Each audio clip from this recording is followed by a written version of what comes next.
For a long time, I thought feeling sleepy was because I did not get enough sleep. I mean, literally, in the word feeling sleepy, there's the word sleep. So, is it not common sense to make the correlation that because you don't have enough hours of sleep, that's why you're feeling sleepy? So then I proceeded to increase the number of hours I slept every single day. And back then, I was sleeping for 6, 7 hours already. I thought that was enough. And then I ramped it up to 8 hours, 9 hours, and even 10 hours during some of the days. And it's so funny because even after these additional hours, I still felt sleepy during the afternoon.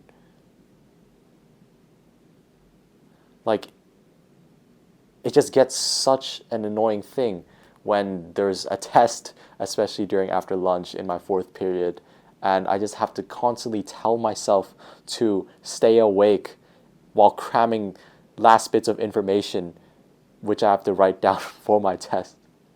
So I decided to continue searching and searching for solutions to this problem, trying out this productivity hack and that self improvement routine, such as taking cold showers or turning my AC from 21 degrees to 18 degrees to see whether or not my sleep quality improved, because maybe it was not the amount of sleep that I had, but it was the sleep qualities that was the problem.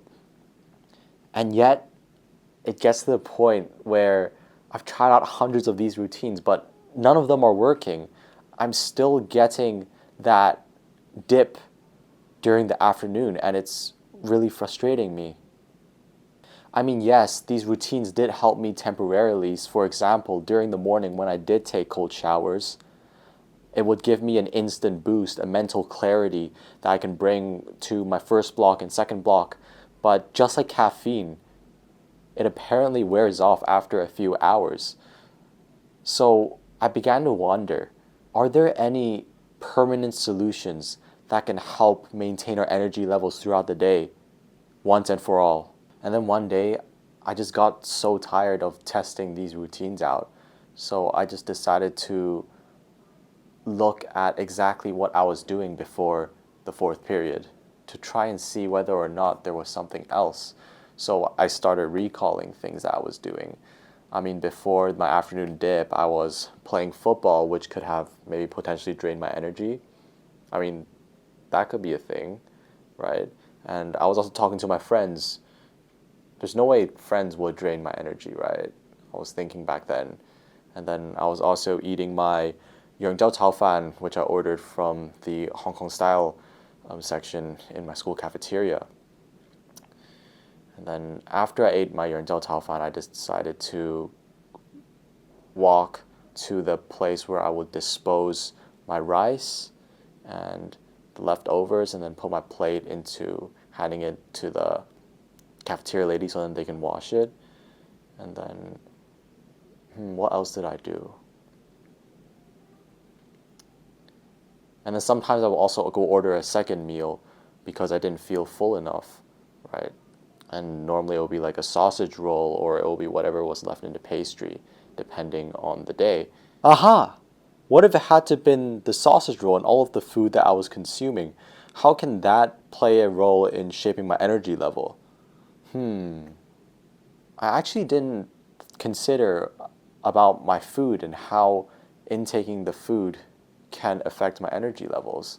I mean, I thought eating more food can easily help me boost my energy because everyone says, eating more carbs will give you more energy, right? And then it was at that period when I just started to question my entire nutrition, and literally changing this one key factor just completely transformed my entire life. Do you remember how we used to get those food plates thing where they would split it into different categories? So for example, there was like diary in one column, diary? No, dairy in one column, and then there was like veggies and fruits, and then there was like protein, carbs. I think it was like high sugar, some fats, which was like a smaller portion, and they would split it for you. And how it's so important to have like a balanced plate with like these proportions. I remember I used to have one of those plates, and my parents would actually put food into the plates, which was kind of funny because they were also teaching it at school. But then over time, of course, we started being more picky. I remember whenever I had my veggies, because I actually didn't like eating things like asparagus and pepper, especially those red and green pepper, I just really hated them. I would take them and place it in my brother's plate because I just didn't want to eat them and pretend that I ate them. And I would also strategically think about how I can do that without making him notice that he increased amounts of food, which was pretty funny. And then the more and more I continued giving my veggies and fruits to my brother, the more and more unbalanced it becomes, where we consume a lot more protein and carbs and way less of the healthier food. And then you get to a point where you're on your own, you get to have freedom and buy as much food as you want because your parents aren't controlling what you're eating anymore, because you're growing up. I mean, you're going to school cafeteria, and then because we have this mindset where we have so much freedom now and we want to rebel from being placed on a strict diet, we decided to do the opposite thing, which is to consume what we love to do, what we love to consume, which is just more carbs and more of these processed food. And what's ironic is that when we consume these food, we want these food to make us feel good, to continue empowering us as we tackle the day's challenge. But it does the opposite effect, where it gives us temporarily pleasure, and then afterwards we get this sudden dip, right? As I call, like the roller coaster ride, where you get the sugar rush and then you get the sugar crash. And then you get to this point where you're like, yes, I know that I'm not supposed to be eating this. I know that processed food is bad, okay? People have told me thousands of times, I don't need to hear it again. And the problem is that we just don't know how to control that, right? Because it's actually just such a great mechanism to have, which is instant pleasure. And I've tried to do the same thing that you've probably done, which is eating completely a clean diet for, and just committing to that for like the rest of your life. But then what happens is that because you're doing this in such a quick manner and such a rapid pace, you instantly overload yourself by completely, twisting your entire life, which actually causes this disruption called homeostasis. And if you know about homeostasis, if you study science, it's basically having this equilibrium, having balance, and it explains why people are so resistant to change. So it took me such a long time to realize that the solution is to actually implement things as slowly as possible and gradually, as they say, like when things compound and when things snowballs.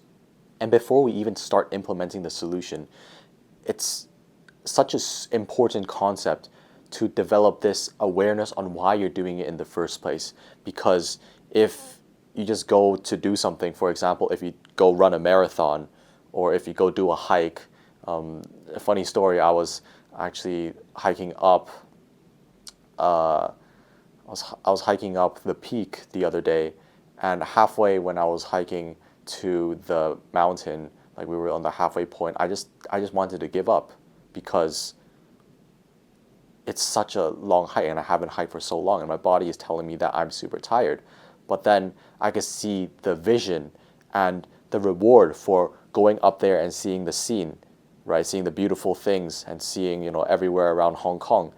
And along with also being on the hike with my dad was super rewarding as well, which kept me pushing, right? So ultimately what drove me to continue doing the hike is having this final end vision and end goal. So if we apply this concept to our own diets and other things later on, it's so important to understand the why things are happening, right? Having this developed awareness on what you're doing right now and what the problem is and what the vision is. So going back to nutrition in general and how to feel less sleepy, the first thing you need to be more aware of is what exactly is causing you to be sleepy, right? So what I literally did in my journal is document every single thing that I was doing in a day. That's why I think having a calendar system is so effective, is because you can see exactly what you're doing, which makes it so much easier to kind of track on why things happen, because normally there is a correlation and causation relationship with things.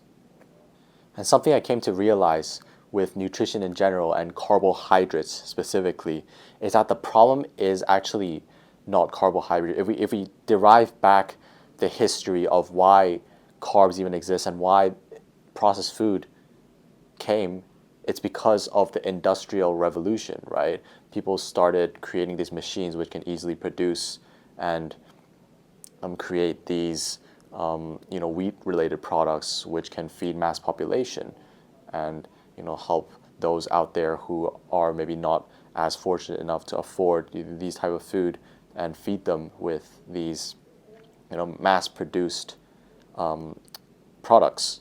And one of the big things with why carbohydrates actually are beneficial for them but not for us is because every single human has different needs and we're functioning very differently. So for example, if you're watching this video, most likely you're enrolled in some kind of education system just like myself.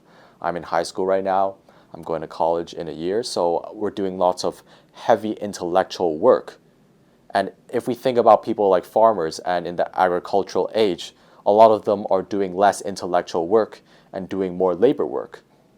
What does that mean? This means that our bodies would require things that help feel that intellectual sharpness rather than giving us physical energy. But of course, physical energy is super important. But in general, it is more important to fuel us with this intellectual power and consuming foods like vegetables and protein, because that helps make your mind sharper. And if you're doing labor intensive work, then carbs is a great thing. So you can now see the problem where when we start eating so many carbs but we don't do any exercise, this carbs just builds up in our body where we sit down right after we eat the carb and it just digests itself in our belly, which makes us super tired because of all of this digestion needed, right? Unlike vegetables, which is super easily digestible. And this comes back to the concept of being aware and listening to your body a lot more. I remember the other day, I was swimming and my brother was teaching me how to do backflips in the water properly, like properly do backflips in the water. So then I began doing lots of backflips over and over and over and over again. I think I did it for 10 times in a row. And in between, my body was telling me that I couldn't take it anymore. But then my stubborn mind decided to continue doing these flips because I also have some kind of motion sickness. And as a result, I felt super dizzy, felt like I had to vomit, couldn't eat dinner at all, slept for 12 hours straight. And after sleeping for 12 hours, I was super exhausted the next day. And such simple events, many of us ignore because we just think that it's a one-time thing, right? But it's so important to listen to our bodies and acknowledge why things happen. It's normally because we did something to our body or we did something, but we're just not aware of it. And something super interesting as well is I realized that the way you chew food also matters a lot, because these are such small details, but it can make such a great impact. Because I remember once I just decided just for fun to chew my food a lot, because most of us, we normally when we're eating, right, because we have so little time and with so much work to do, we'll normally multitask. So either speaking to our friends and scrolling social media and stuff like that. But as a result, that makes our mouth stop, chewing properly. And what I mean by chewing properly is actually, getting it down into bits and actually making it into small little chunks so it's more digestible for our body. And what happens is that because you don't properly chew your food, that's why afterwards your digestive system has a hard time processing all of the food. So something I've test it out, which is super helpful if you're just trying to implement some small changes, is just pay attention to how you're chewing your food and just chew it a bit more. I know this sounds kind of weird and sounds kind of small, and you're like, oh, does it really happen? And really, it just comes down to your own personal experience. Like, I'm just sharing my own experience. It really helps. Like, just next time when you're eating some kind of like pork or chicken, or like your next meal, or maybe maybe when you're watching this video, you're actually eating something. Just focus on breaking it down into smaller pieces. And what I realize is that I don't get filled so much easier. And what I mean by not get filled so much easier is not that I don't get filled, but it's just that you get a different sense of filled, like being full. Like when I did not chew really well and when I chewed when I chewed normally, basically, before I learned about this, like it feels like when you eat a lot of food, it will be stuck up here in your stomach. Like it will be like food just trying to overload when you eat a lot. But then even when I eat a lot now and I have this chewing, even though it takes more time, I can actually eat a lot more food and it actually goes way lower, and rather than making it feels like you're trying to vomit. So that's a very key insight that I found with food. So if there's one core takeaway from this video, I'm not telling you to completely 360 your diet in one day, because that will not work literally, right? It's like telling you to jump from primary school to university immediately. But it's just as simple as gaining the awareness on what you're eating and listening to your body on how you feel afterwards, because we should all treat life like we're scientists, because our body is such a useful tool to tell us exactly what we need to do, and we just need to tune into our body and let it tell us how it's actually feeling, so then we can be more energized during the day, and so then we won't feel so sleepier. So next time when you eat something, just be aware that you're eating this thing and listen to your body on what it says afterwards.